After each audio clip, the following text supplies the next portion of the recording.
¿Cuáles son los retos que han enfrentado pues tanto los padres como los profesores al momento de impartir clases a distancia? Sí, bueno, han sido unos cambios totalmente bruscos, porque no solamente ha sido a distancia, sino que hay dualidad. Hubo un día que tuvieron que regresar, otros días que estuvieron a distancia. Entonces, ha sido una cantidad de cambios a los cuales se han tenido que enfrentar, donde muchas veces el docente como tal no estábamos preparados para eso, porque todos los docentes fuimos formados para la presencialidad. Todos los docentes tuvimos una formación profesional para enseñar en un aula de clase y bajo unos lineamientos. De un momento a otro y de una manera brusca tuvimos que adaptarnos a una virtualidad y sobre la marcha ir tratando de adaptarse de acuerdo a las posibilidades de cada una de las instituciones. Además, doctor, usted habla sobre adaptarse de acuerdo a las posibilidades de cada uno, pero también imagino que al nivel, porque no es lo mismo una profesora de preescolar que una profesora que ya esté en educación media. Sí, por supuesto, fíjese. Por lo menos en el caso de la educación preescolar, el tiempo de atención de los niños es mucho más pequeño. Entonces, en ocasiones tratamos en un principio pues de hacer las cosas como las hacíamos en un aula de clase y no nos daba resultado porque los niños sencillamente ya a los 15 minutos estaban distraídos. Entonces hubo que retomar, donde se pudo pues tener unos talleres para poder adaptar de acuerdo al nivel, al tiempo de atención de cada niño o de cada adolescente y dividir bien esos contenidos, no en la presencialidad, porque lo que se hizo en un principio fue simplemente traspolar los contenidos que teníamos, llevarlos a una pantalla y eso realmente no funcionaba. También se utiliza mucho el recurso audiovisual, por ejemplo, videos con las clases, canciones, otras maneras de aprender que quizás en la modalidad presencial no tenían que utilizar. Sí, se utiliza, en el nivel de preescolar por lo general sí se utiliza, ¿no? O sea, a nivel ya presencial también se canta, se hace una cantidad de actividades que se hacen ahora de manera virtual. Sin embargo, esa era una necesidad que estaba pidiendo la educación hace mucho tiempo, que lamentablemente hubo que hacerlo de una forma rápida y de una manera atropellada, pero esa era una necesidad porque ya nuestros muchachos son tecnológicos. Ya el hecho de estar en una pizarra y atendiendo a un profesor, pues se les complicaba muchísimo. Entonces ya ese cambio lo estaba pidiendo la educación. Lo que pasa es que hubo que hacerlo de una manera que necesitaba una preparación totalmente previa. Todo indica que el próximo lunes 25 de octubre volverán a las aulas de clase pues todos los niños de Venezuela con la modalidad entonces presencial. ¿Las escuelas públicas están preparadas? No, bueno, en la mayoría de los colegios públicos que yo conozco realmente no hay una preparación para dar inicio a las clases porque en la mayoría no hay ni siquiera agua.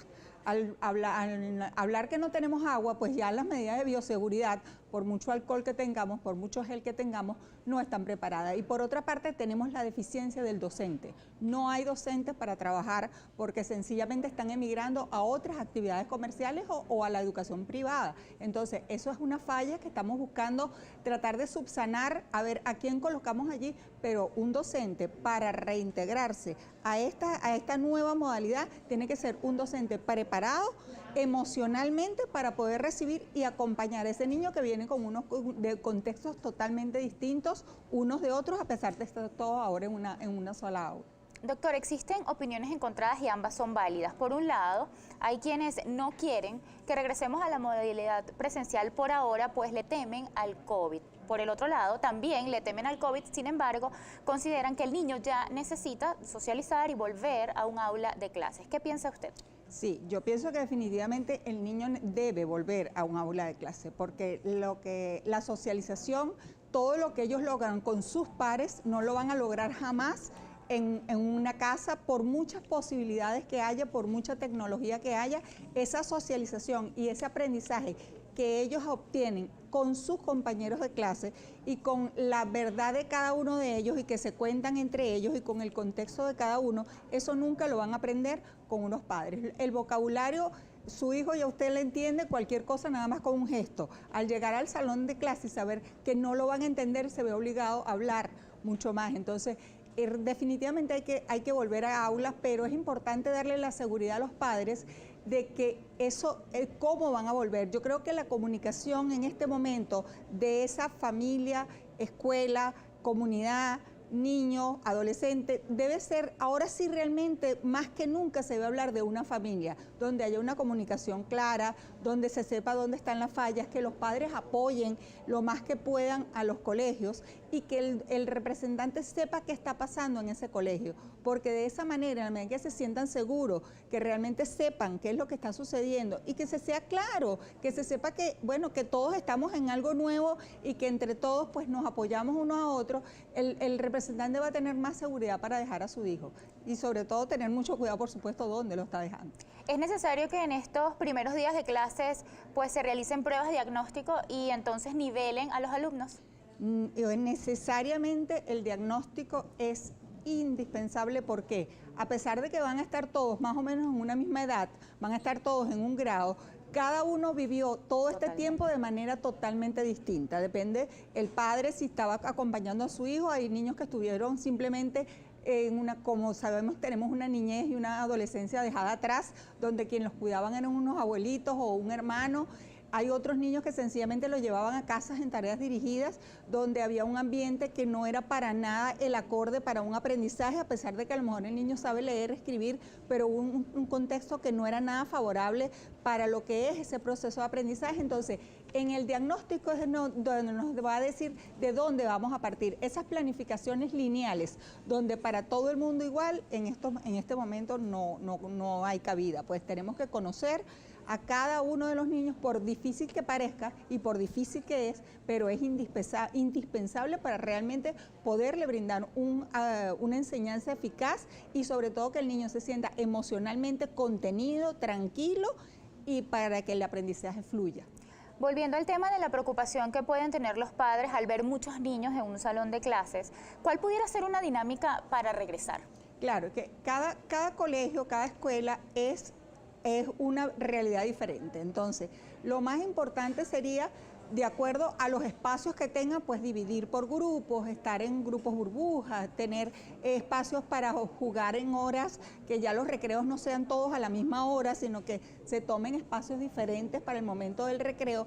Pero lo más importante es que las líneas no salgan de arriba hacia abajo, sino sencillamente entender que cada colegio es una realidad distinta, cada colegio es un mundo diferente y que la comunidad, los padres y todos los que tienen un interés en común son los que pueden determinar de qué manera se pueden distribuir esos espacios de manera segura.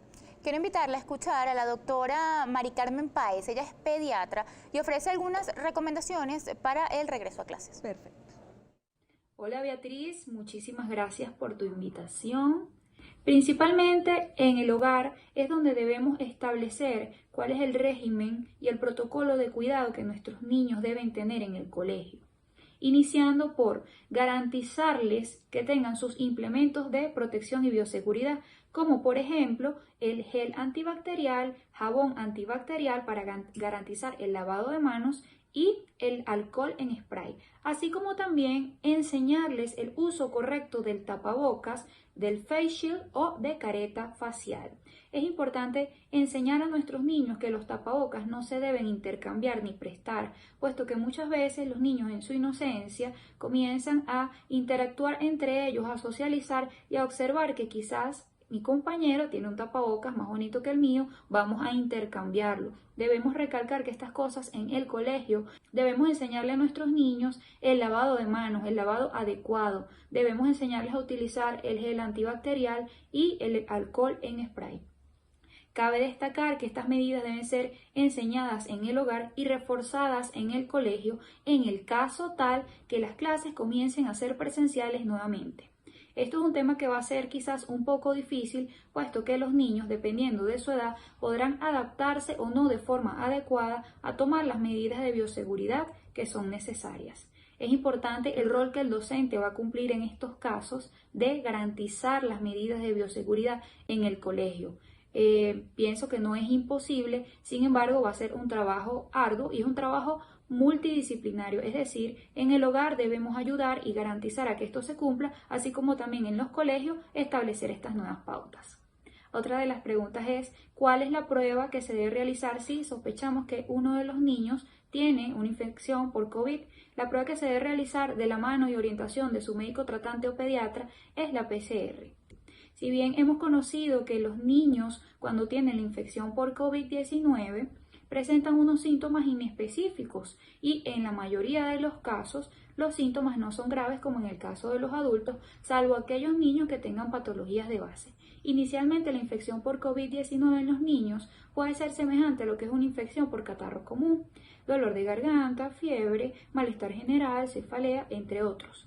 Hay que tomar en cuenta si el niño tiene o no patologías de base y hay que recordar también que a pesar de que en la mayoría de esta población no afecta de forma grave, hay muchos niños que sí pueden presentar secuelas y complicaciones graves. En este país, lamentablemente, todavía no tenemos gran parte de la población inmunizada. Tenemos ahora la presencia de la nueva cepa que afecta un poco más a los niños, así que pienso que en este momento, en esta etapa, en los próximos 2-3 meses, no es recomendable volver a clase de forma presencial hasta que no tengamos una población inmunizada totalmente. Muchísimas gracias, Beatriz, por la información. Me puedes encontrar en las redes a través de @pediátricosanos por Instagram. Mi nombre es Mari Carmen Páez, soy pediatra puericultor, especialista en asesoría de lactancia materna. Gracias por la invitación. Gracias, doctora, por sus recomendaciones. Ya para finalizar, entonces, tomando en cuenta un poco lo que dice la doctora Mari Carmen, ¿es necesario que los padres tomen todas las medidas de bioseguridad para que el niño por imitación haga lo mismo cuando esté en clase? Por supuesto, tanto los padres como los docentes. O sea, porque es importante que todo el personal que esté dentro de una institución se sepa cuidar y sea una de las normas dentro del aula, que sea lo primero que hablemos sea sobre eso. El cómo nos vamos a cuidar, cuál es la importancia y no verlo como un castigo, sino todo lo contrario, que bueno, el hecho de que yo me estoy protegiendo, yo me estoy cuidando, por eso debo usar esto para protegerme, que realmente el niño entienda la necesidad de eso y que los padres apoyen en casa trabajando esa parte de bioseguridad para que el niño entienda que eso es algo que ellos necesitan para su protección y proteger a todo el que todo el que lo va a rodear ahora, que va a ser cuando se inicie su clase. Gracias por su compañía esta mañana. Por favor, sus redes sociales y puntos de contacto. Bueno, por Instagram de Sousa Cidalia, @gmail.com, a sus órdenes para todo, @de Sousa Cidalia. Conversamos hoy sobre el regreso a clases con Cidalia de Sousa, doctora en Ciencias de la Educación. En la próxima parte nos acompaña la psicóloga Alexandra Lombardo. Recuerda nuestras redes sociales, AM por GB en Instagram y en Twitter, AM_por GB, o mi cuenta, @bealugo. Ya volvemos. Gracias, Bea. ¿Cómo se adapta un niño después de tener 18 meses en casa a la modalidad presencial? Mira, yo creo que por lo menos la ventaja en el caso de los niños es que a diferencia de los adultos tienen una capacidad demasiado increíble para adaptarse. Yo siempre hablo de que una de las cosas más importantes con ellos para absolutamente todo lo que representen cambios es la anticipación. Irles simplemente contando lo que va a pasar, mira, ya pronto vamos a empezar el cole, hay ciertas cosas importantes que tenemos que hacer, incluso escucharlos, cómo te sientes tú, estás emocionado, Desde estás esta nervioso. semana, por ejemplo, asumiendo que realmente comenzamos el 25, entonces estas herramientas las podemos empezar a utilizar esta semana. Correcto, sí. De hecho, mientras antes pueda anticipar uno, mejor. Que es lo contrario a lo que a veces creen los papás, que si anticipas, eso le va a generar ansiedad al niño antes de tiempo, cuando más bien tiene bastantes beneficios, pues mejor hacerlo.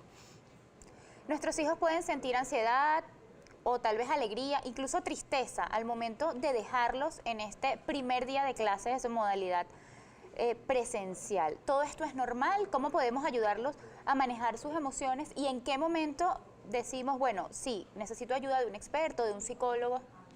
Mira, sí, totalmente. Primero, es un tema de apego natural, sobre todo en las edades de los más pequeñitos, los preescolares, y más viniendo de un tema de cuarentena, de que el círculo familiar cercano estuvo encerrado todos juntos todo este tiempo. Entonces, hay una estrategia que a mí me encanta, se llama historia social, que eso tú le haces al niño como una especie de cuento casero, en el que utilizas imágenes reales del cole, de la preparación en la mañana, del momento que mamá y papá los va a buscar, y eso ayuda muchísimo a que la adaptación sea un poco más fácil. Y lo más importante de todo esto es simplemente validar lo que ellos sienten. Yo sé que estás triste, mamá te viene a buscar más tarde, y eso fluye muchísimo mejor que hacer lo contrario, que es, bueno, no tienes que llorar, solo vas a ir al colegio, etcétera, etcétera, etcétera. No podemos pedirles entonces que bloqueen sus sentimientos. Para nada. Validar siempre funciona muchísimo mejor. Muchos padres durante la pandemia hemos asumido el rol también de maestros. ¿Cómo se logra un balance entre ser padres y ser maestros? Mira, yo creo que el problema más grande, y yo creo que para todos los aspectos de la conducta, uno de los problemas principales tienen que ver con las expectativas del adulto, ¿ok? Totalmente. Entonces, cuando uno deja de lado las expectativas, y no es que es que tienes que cumplir con estos objetivos que están ahí, el estrés, sino que, bueno, tú entiendes el ritmo de tu hijo y que simplemente mientras él esté aprendiendo y la cosa esté fluyendo y esté feliz y tranquilo, todo ese proceso va a fluir mucho mejor que basándote en las expectativas y en el punto de vista de lo que se supone que tiene que lograr según el colegio, considerando que es una cosa demasiado compleja para ellos enfrentarse a lo que han sido las clases online. Y además sumarle ese estrés a las mamás que ya tienen toda la carga que representa ser mamás. En el bloque anterior conversábamos con la doctora Cidalia sobre la importancia de realizar pruebas diagnósticos y nivelar al niño. ¿Cuáles son esas señales que pudieran indicarnos que nuestro hijo necesita ayuda? Mira, cuando tú veas que de alguna manera su conducta, hay excesos conductuales, por ejemplo, berrinches, no quiero, esas luchas de poder, o que porque tienes desde el punto de vista conductual y desde el punto de vista académico, ¿ok? Cuando veas señales en ambos aspectos, es suficiente para pedir ayuda. Es más, incluso de forma preventiva, creo que nunca está de más consultar con un profesional, sea un psicólogo conductual, sea una psicopedagoga, que es quien les da el apoyo curricular o académico del colegio. Quiero leer para ti algunos mensajes que han llegado a través de nuestras redes sociales. Recuerde que usted puede interactuar con nosotros a través de nuestro Instagram, AM/GB.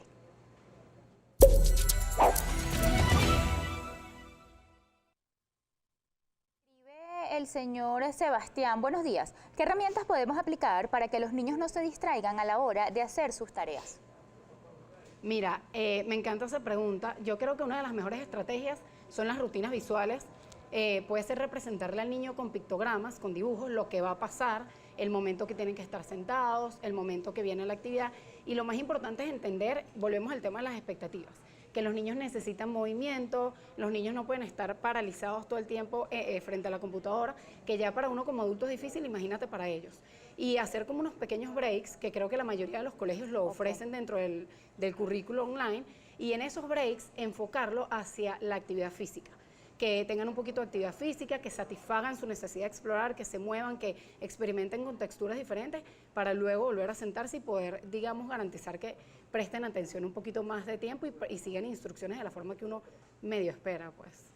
También nos escribe Lomeli, principalmente en los niños, ¿quién supervisa las materias hechas por internet? Gracias. Las tareas, ¿quién debería supervisar esto? Mira, yo creo que eso depende demasiado del colegio, ¿no? Yo creo que sí, es un trabajo compartido, el padre en casa exacto. y luego el colegio. Porque además he tenido casos, están los casos de los niñitos que pasan todo el día conectados, desde, no sé, las 8 de la mañana hasta la 1 de la tarde más o menos, y hay colegios que lo que hacen es mandar como una asignación, que el niño tiene que grabar un video o hacer las tareas con la mamá. Entonces creo que eso varía muchísimo del currículo que tenga el colegio como tal. Pero obviamente los niños pequeños, sobre todo en edad preescolar o incluso primer, segundo grado, necesitan el apoyo de los padres siempre. Y el simple hecho de saber, bueno, acá está mamá, puedes pedir ayuda, no pasa nada. La verdad es que muchos niños tienen deseos de regresar a clases y hay mucha incertidumbre. Hasta ahora, bueno, todo indica que comenzamos el próximo lunes 25 de octubre. Pero ¿de qué manera, pues no saber con certeza si realmente ese va a ser su primer día de clases impacta en la salud mental de los pequeños y también de los padres? Mira, eso tiene que ver otra vez con el tema de la anticipación, ¿ok? Yo, desde mi punto de vista, yo lo quería es decirle al niño, no mentirle, decirle la verdad, mira, gordo, es posible que empiecen las clases, vamos a prepararnos para eso, hay ciertas cosas que tenemos que tomar en cuenta, también es posible que las clases no empiecen. Está bien que nos frustremos, a todos nos pasa, y simplemente esa preparación, hacerlo desde el punto de vista de que el niño se emocione, pero que entienda que puede pasar que no empiecen, y que si no empiezan, seguimos en casa, y bueno, mamá está ahí, y cualquier emoción o cosa que sientas, el apoyo de los papás es lo más importante al final. Y entender que a estos cambios todos nos hemos tenido que enfrentar. Desde que empezó el tema COVID, todo ha sido demasiado incierto, entonces es normal que no sepamos lo que va a pasar, cosa a la que yo creo que los niños se han ido adaptando, y lo más importante es que ellos entiendan que así como ellos se frustran, así como mamá y papá se frustran, perdón, ellos también se pueden frustrar, y ahí es donde entra el tema del apoyo familiar, pues. Ale, hay muchos padres que pueden sentir un poco de culpa por no poder acompañar a sus pequeños en las clases a distancia, a través del Zoom, tienen que dejarlo en algún lugar para reforzar. ¿De qué forma estos padres que quizás no pueden estar allí en el en vivo, después pueden hacer que su hijo se sienta acompañado, quizás cuando lo van a recoger, mami tiene que ir a trabajar? ¿Cómo se le explica esto al niño? Bueno, vea, igual, el tema de la anticipación, yo insisto, el tema de las rutinas visuales me parece demasiado importante y aquí lo más importante es abrir espacios como de tiempo de calidad con los niños, igual que cuando iban al colegio con, por ejemplo, todas las mamás que hay que trabajan full time, decirle, mira, en la tarde vamos a hacer algo juntos, vamos a ir al parque o vamos a jugar o vamos a ver una película, lo que sea, y que el niño ya sepa que eso va a pasar una vez que regrese a casa, igual que cuando iban al colegio con normalidad antes de que empezara el tema del COVID. Muchísimas gracias, Ale. Por favor, tus redes sociales y puntos de contacto para esos padres que quieren quizás hacerte alguna consulta. Mira, todo por mi cuenta de Instagram, Vamos con Ale, por ahí me escriben y cualquier duda o cualquier cosa yo respondo por ese canal. Hoy conversamos con Alexandra Lombardo, psicóloga, sobre el regreso a clases. De esta manera, pues termina nuestro